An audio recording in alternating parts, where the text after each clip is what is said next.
To regain access to a restricted or deactivated Robinhood account, start by opening the app or visiting the website and logging in with your credentials.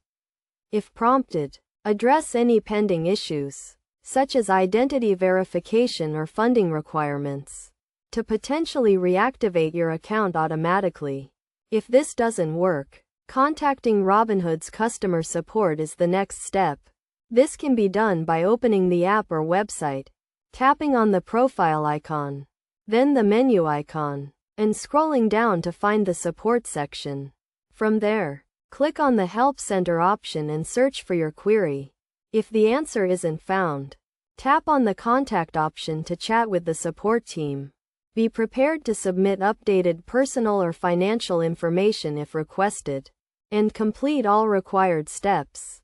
After doing so, an email confirming the account's reactivation should be received.